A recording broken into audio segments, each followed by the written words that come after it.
Thanks for clicking through to Chamber Web TV. These are one-on-one interviews with business and political leaders in our community. And today, well, business leader, yes, I suppose. Political, not so much. But I'm here with the music director of the Cambridge Symphony Orchestra, Sabatino Vacca. How are you? Just great, Greg. You're looking good today. Oh, thank you. It's wonderful to have you into the studio and talk about this amazing organization that really doesn't seem to be well bred into everyone's mind in the community for some unknown reason, because you have an incredible repertoire in town. Well, we've been around. This is our 11th season, and it is part of our challenge to still get the word out there that we're here. We're growing, we're developing, we're always looking to be part of and active with the community, and it's just a part of that process. And it's always great to hear feedback from people when they discover us for the first time, come to a concert of the orchestra for the first time, and they're really quite taken aback at that we have this kind of an orchestra here. Playing at the level that we're playing, in the kind of soloists and programs that we put together.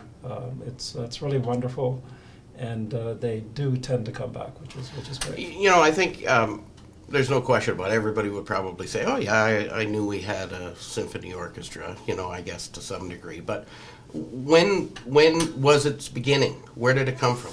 It started with Mayor Craig, actually. The first year that he did the Celebration of the Arts, he got together with some local musicians, and they decided to want to try to put together an orchestra for that event.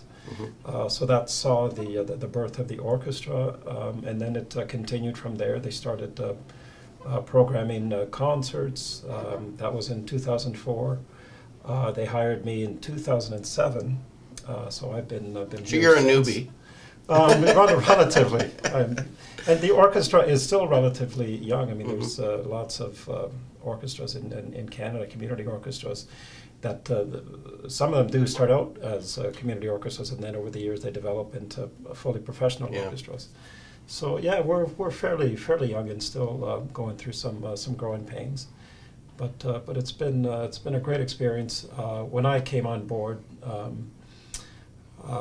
we were still busy trying to recruit members for the orchestra, and to some degree that's still true today, but less and less. We do have quite a good core of players that are regulars, and for any given concert we will have 40 to 50 players on stage, depending on the repertoire that we're playing. Yes, yeah. So size and scope, and it's interesting. You and I were talking a little bit about it, and I guess someone might sit back and think, oh, a symphony orchestra, well, where would they play in Cambridge? Are there venues? Well, of course, we have the Dunfield Theatre that is, for live performances, and, the acoustical setup in there is really driven for sound quality and that kind of thing. But no one would probably look around town and say there's any other venues that are driven for sound. So, but you tell me that we're really rich in places to perform. When I did come on board, one of the first things that I did was scout around for a performing venue, and back then in the first couple of years we had two main venues that we used and still use today. This was before Dunfield was built. So what we did, I think that first season I was here, we did all of our concerts at Forward Church. And then towards the end of that first season, if I'm not mistaken, they have a pretty big venue. It's a big venue, yeah, and can accommodate up to, I think it's about 1,400 people if they open up the balcony. And the one and only time that we absolutely filled it, because we've come close a few times, but the one time that we came there wasn't one seat available was when we had Ben Hepner perform with us. Oh yeah. And that was a fundraising concert for Heritage College Seminary, and his son was attending at the time, so he wanted to do it as a benefit concert for the college. Initially, we were invited to perform 2 or 3 numbers with Mr. Hepner And then it turned out that we got to perform the whole evening. Wow. So it was a real thrill, and the place was packed. It's a really great venue for larger works. And I keep that in mind when we're doing our concerts and planning out the season. Where Central Presbyterian came into play was they had contacted me to let me know that they just purchased a concert grand, a German piano Schimmel. They brought it over from Germany. Wow. And so they said, you're welcome to come and check it out if you're interested in maybe doing some of your concerts here. And that's what we do. We use the space for piano concertos, which we do have coming up, one at the end of the month, which we can talk about later. So it's a great venue for doing piano concertos because of the instrument. It's a really great piano. Our soloists they really enjoy playing it. It's difficult for a pianist to come into a venue and have to play on a piano that they've never played before. They're not familiar with it. It's different with different kinds of instrumentalists. A violinist, they're always using the same instrument. A wind instrument, as a soloist, that's what they practice on, that's what they perform with. But with piano, it's a little bit more challenging, and it's great when soloists come in, they feel at home with that instrument, and wow. It's just a good experience for them, for the orchestra, for the audience. So Forward, Central, of course, Dunfield Theatre. Dunfield, when that was built, we met with Alex, and he was very open and supportive about having the orchestra do a concert there in that first season. And you've had some great concerts there. Well, we've done themed, that first year. I love that. That first year, it was intended that we go in and do a classical concert. And Alex completely left it up to us what we would like to program. And as I thought about it, I thought, it's a great venue for musical theater. That's what it was built for. Let's do a musical theater program. Yeah. So we put our collective heads together and came up with a Best of Broadway type program. Yeah, and, fantastic. Yeah, it was wonderful. We did a Sunday matinee and evening performance and sold out both shows, which was really great. Really great.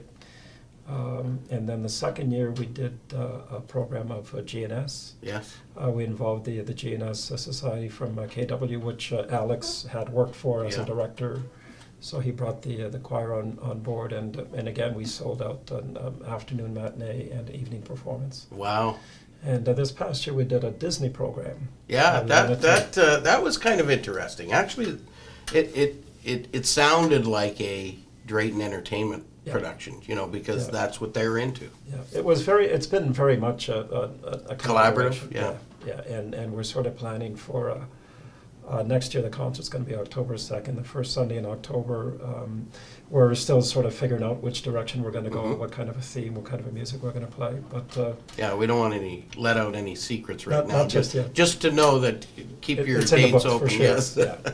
Well, Alex Mostakis and his team there are fantastic to work with, and Alex, from a creative director perspective, is just brilliant. He seems to understand the minds of the audience, and you have to. Yes. You really have to. I mean, it's great to have the creative license to do things, but it really has to be grounded in the community. What's the community interested in? Where are they at? What's going to appeal to them? So when I draft up orchestra programs, it's sort of with 50% about the orchestra and 50% about our audience. What's our audience looking to hear? What will they come to? What's going to appeal to them? And that's a challenge, Sabatino. So what do you do you have to engage yourself personally with your audience?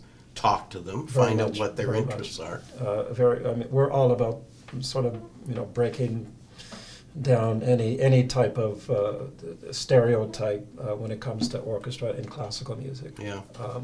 Which is partly why we have a pay-as-you-can policy for most of our concerts. Some of our concerts, like the ones I've done. And that's very unique. What people probably don't know is there really is no charge. It's by donation. By donation, and that's great, actually. They can leave, and maybe when they're leaving, they were so enthused they'll give more. Well, what often happens is that they do give on the way in. Yes, and then give a little more on the way Give out. a little bit more on the way out, or turn in a mission. Especially, like I said, if they haven't been before, and suddenly they discover, wow, they didn't know that we had an orchestra here, and they might be used to going into downtown Toronto for concerts. And suddenly they're sort of hooked on coming to our concerts, and it's so much more convenient, no parking issues, and all of that. But when it comes to ticketing, we felt initially when I came on board, they were going to just issue 50 free tickets. Mm-hmm. And then they decided, well, let's just open it up to anybody who wants to come. Wow. And we've kept that policy ever It's since. gutsy. It's kind of It gutsy. is, and it's challenging. I think we make up for it in terms of numbers. Yes. Because we do get higher numbers as a result. And it was intended that we do try to encourage families to bring their children. Mm-hmm. And that would be a little bit more difficult if it's a $30, $40, or $50 it adds ticket. up. You It just adds up. can't do that, Yeah. And I think, kudos to you and your group, because doing that and exposing kids, it's Drayton Entertainment's philosophy to keep the prices as low as you possibly can, to get that engaged audience at a younger age, because you don't find too many teenagers who are really into live theater or the orchestra. However, a night of entertainment, they're always looking for something that's cheap or free. And if they can go out relatively cheap, they'll do that. And that starts to engage them in the culture of either the symphony or theater. I mean, we find, I mean, like you say, I mean, it can quickly add up, even if tickets are $20 or $25. 2 adults and a couple of kids, it's pushing close to $100. Yeah. Which these days it's It's crazy. We often talk. It's crazy to take your family down to a Blue Jay game. It's a $300 or $400 day before you're done. Parking and meals and dinner. Yeah, and sometimes you go down there and it's not a great performance. So, but I think that's what's beautiful about having these things in our community, and the orchestra now under your guidance really starting to see some notoriety. In that now this is a valuable evening for people to go out and experience and listen and come away with a warm heart, and that's really what it's all about. I've always tried to make each concert better than the last in some way, and that's still my goal. On an artistic level, let's really do the best that we can, get as much as we can out of rehearsals, put on a great program that people will remember, and just keep striving for getting better and better all the time. And it's been really great to see the orchestra develop and sort of step up to that challenge. I mean, it's a real give and take relationship. We push each other. They push me to give my best. Yep. And I push them to give their best. How many now do you have totally in the orchestra? In the orchestra, depending on the repertoire, we could number as many as 50, but generally somewhere between 40 and 50. So depending on the repertoire, for the Beethoven concerto, that doesn't involve lower brass instruments. But for the Dvorak that we're doing, Symphony 8, it's the full complement. Yeah. Minus harp. We don't have harp for this concert. Yeah. Well, speaking of what's coming up, you brought in this wonderful Platinum Classics on Saturday, February the 27th. Hopefully we get this up online well before that, so that people can still make arrangements to go. And that's at Central Presbyterian Church. We talked about that down in Queen Square. This seems like fantastic opportunity for people to come out and experience what the symphony has to offer Cambridge. It's a real sort of classical meat and potatoes program. We're starting off with Mozart's overture to Don Giovanni, And I mean, Mozart was one of the greatest composers of all time. Wrote in just about every type of genre: symphonic, chamber music, for solo instruments, operatic. He was loved opera. I think he probably loved opera the most of all the genres. And the overture to Don Giovanni. I have to tell a quick story. When I was in my teens and got my first real stereo set. Mm-hmm. And I was trying to think, well, what's the first thing that I'm going to play? And it was the Don Giovanni Overture. Oh, really? Yeah, that's how much I love it. It's just it's so dramatic and just full of emotion and different range of emotions. There's a slow opening, which is sort of typical of the classical era.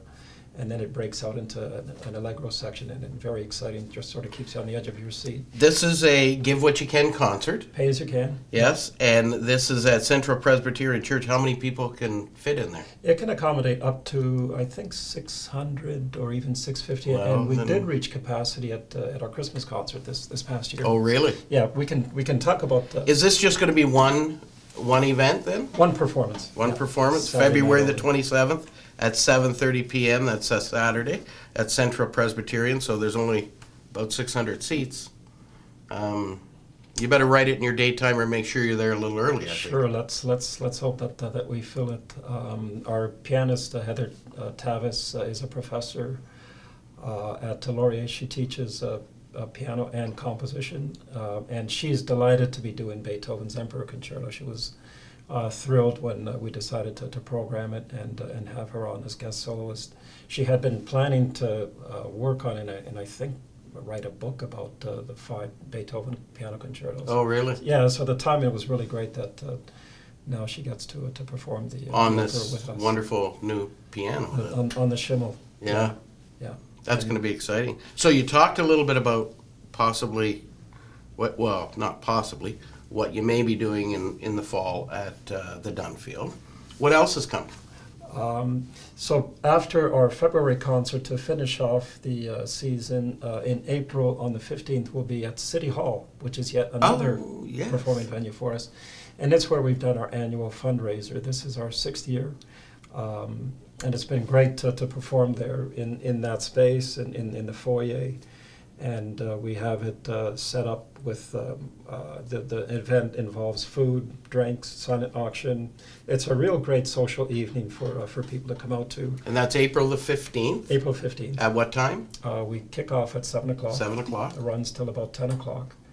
And people really look forward to it. They've really caught on to it. It's a really special, different kind of evening because it combines music, food, a lot of socializing. We keep things on the lighter side in terms of the music. We do a little bit of classical, musical theater, and crossover stuff. We try to keep it very upbeat and fun. It's that kind of an evening, and people really enjoy it. They come and already they try to book it a year in advance because they know that they're Wow. going to have a lot of fun. Now, you and I spoke about that, and I said, really, in City Hall? Yeah. It wasn't designed to have music playing. Yeah. It could echo badly, I suppose. As the director, that kind of stuff has got to bother you sometimes. It's a bit of a challenge. I wouldn't do our regular concerts there, but for this kind of an event, like I said, it's a real social evening. The orchestra will do 3 15-minute sets. Yeah. In between, it gives people to look at the silent auction items. We have a food caterer that comes in and has really great food, drinks. So it's ideal for that kind of an Yes. event, for that kind of an evening. There is sit-down chairs for when it is time for the orchestra to perform, but most of the time people are milling about, Yeah. talking with the orchestra, getting to know the orchestra, because we're right there in the same space. We're not up on a stage. Does the venue dictate then what you're going to have the orchestra play? In some ways, we're not really limited. I mean, there's so much to choose from, but there are probably some things I wouldn't Yeah. perform in that space. And we've tried a couple of different configurations. Not because it might, to me, the average person, Yeah. I might think, wow, that sounds great. Yeah. But really, to the trained ear, there would be problems as a result of that. They might, but we've never had any. I mean, the reason we keep going back is that it does work. You know, first of all for the orchestra. Yeah. This is our sixth year, and we're grateful to the mayor that he's opened up the space for us. He attends every year, as do some of the other politicians. But that kind of an event, it works there. Yeah. I mean, I couldn't What imagine. about outdoors? What about when you go outdoors? That's that tougher? Tricky. That's tricky because trying to make sure that the acoustics are going to be favorable for the orchestra. When you're playing outdoors, I mean, the sound just dissipates. Right. Which is why you have band shells were created so that you do have a space to perform outdoors. But it is A band shell almost works as a speaker, Yeah. right? And pushes the music out. Sure. But to sort of play completely in open air, which I think we've done once or twice, it's okay for the brass, which Oh, yeah. they carry a lot better than string instruments. With strings, you wouldn't get any kind of reverberation or it would dissipate very quickly. Yeah. That's So interesting. It's really It's a interesting. challenge. Actually, last year for the mayor's celebration of the arts in June, we were outdoors, but they did sort of. We were in a space that was walled in on two sides, Oh, yeah. and we had a bit of a backdrop, so it did sort of help focus the sound and Yes. push it out. Otherwise, if you're completely in a field or something, it's You might as just well can't get the. might as well You know, not. oftentimes you see commercials or, where you've got this orchestra out in the middle no. of a cornfield. Oh, no. And No. that's probably all done in a studio and then, Yeah. That's rigged. Yeah. You wouldn't get any kind of natural. And there's acoustic. nothing rigged in Cambridge about the Cambridge Symphony Orchestra, that's for sure. Well, Sabatino, it's been fantastic to sit down and talk to you. I'm looking so forward to this year's concerts. Certainly, we want to remind everybody in Cambridge to pay attention to certainly our Visit CambridgeOntario.com website. We'll have all of the performances up there for sure, listed as soon as you identify what they are. We don't want to give away any secrets, but we do know you're going to have some. And it's just great. I applaud you for, I certainly know you're not doing it for the money, you're doing it for the love. Yeah. And I think you're doing a remarkable thing to bring and heighten the awareness of the cultural aspect in Cambridge. And I applaud you and your group, and I thank you for what you bring to Cambridge as well. Thanks so much. It's really a privilege and honor to serve the community and see the interest that it's generated and growing. And I mean, we didn't even get into our youth orchestra now, Oh, which is yes. in its yes. second year, and that's really delightful to see the impact that we're having on the community and the youth in the community. We're part of there's a community youth group that was initiated by the mayor, and they meet on a monthly basis. And when I first started attending, I was just surprised at how many youth activities and groups there are. And now we're able to tie that in with the youth orchestra so Yes. that they're aware of our goings on and Well, there's some schools in town. Like I know Monsignor Doyle has a phenomenal arts program, Yeah.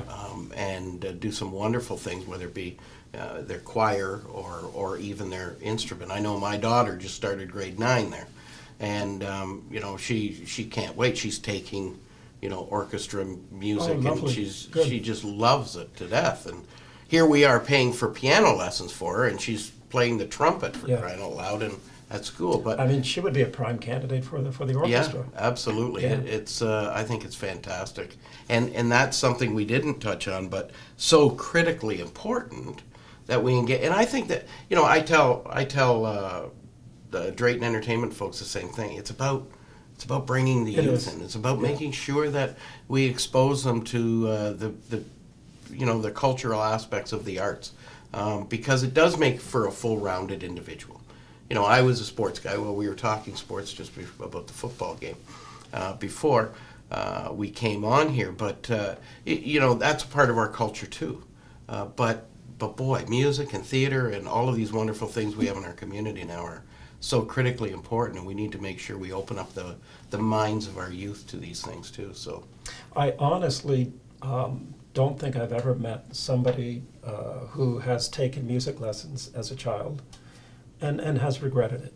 no, exactly. I mean, most of them don't go on and go on to other things. They don't stick with the music, and that's fine. I mean, it's sort of about an innate talent Yeah. and nurturing it and growing, becoming a musician if that's your calling. But I don't think I've honestly met anybody who has taken lessons and has later on in life said, "Gosh, I wish I hadn't." No. Most people say, "Yeah, I wish I'd taken lessons a little longer." Yeah. But There's something wonderful about being able to sit down as an adult all by yourself Yeah. at the piano and lots of people and, do. and just entertain yourself. you know? They'll buy they may have taken lessons as a kid, and Yeah. later on in life they buy themselves a piano, Yeah. just completely for themselves, Sure. and they'll sit there. It's very relaxing. It gets rid of the stress. It's Yeah. lots. And if lots you're of great if you're benefits. driving your family crazy, now all the new pianos you got to plug in, you can play to yourself. Sure. It doesn't really matter. But I know I love it at home when my daughter sits down and she starts to practice. Now sometimes it's the same song over and over again, Yeah. and it's the same mistake she's making over and over again. But there's something really soothing about music being played in the home. Oh, yeah. And not on the iPod. Yeah. Being played live in the home, and I think it's just beautiful. I grew up in that kind of an environment. My parents were great classical music fans, and opera in particular. I'd have a real fondness and a heart for opera, as our orchestra musicians will tell you. I usually try to get some vocal thing into our season, operatic or otherwise. And in fact, for our fundraiser, we usually do feature singers, and this year will be no exception. We have a tenor who sang with us at Christmas time, and when he came out for his final applause at the end of the night, I mean, the audience just erupted. So Really? I thought to myself, well, we have to have him back. And so Yeah. we're having him back in April, and we have a soprano coming in as well. And they're both very entertaining, outgoing, which is kind of what you need for the fundraiser event, and really connect with the audience. But I grew up in that kind of environment. I remember going with my parents to buy a piano. And I don't really remember much before that. It was as if the piano was always there in the home. Yeah. And it's lovely to grow up in that kind of an environment. And it does, I mean, I played sports, I did all the other things. But having music there, it just really rounds you off. Yeah, I think so. There's, I find myself sitting there when my daughter's playing the piano and just thinking about, things that I wouldn't normally be thinking about. About life in general, as opposed to what was going on at work or what's coming up at work. And I think there's just something really precious about that, for sure. I mean, there have been volumes of books written on music and the effect that it has on the brain. Mm-hmm. And, there have been really great composers, musicians that are equally great in music and mathematics, as it turns out. And there's something really mathematical about music, especially Mozart's music. Yeah. And there have been books written about the effect that Mozart's music in particular has on the brain and the development of the brain. And so it really makes for Really important. well-rounded Really important life for the experience. person, and really important, certainly for our community. And again, it's wonderful that you're giving of your time and energy, and all of the orchestra participants are doing that. I think this is hugely valuable. So don't forget, February 27th at Central Presbyterian Church, 7:30. Better get there to get a seat early. And April 15th at City Hall. Is that correct? That's correct, 7:00, and we have our season finale, which we didn't get into so many things to talk about, on Friday, May 6th. Friday, May 6th at... And that one will be at Forward. Forward. That one's our big season finale. We're featuring cellist Noah Schuster, who is a Cambridge native, and his mother plays in the orchestra. She's our associate concertmaster. Noah is doing really well, and here again, like a nice little benefit with having the orchestra here in the community. Noah started taking lessons when he was very young, and has already played with us a couple of times. We're very proud of him, being a Cambridge native and sort of coming up through the ranks of the orchestra.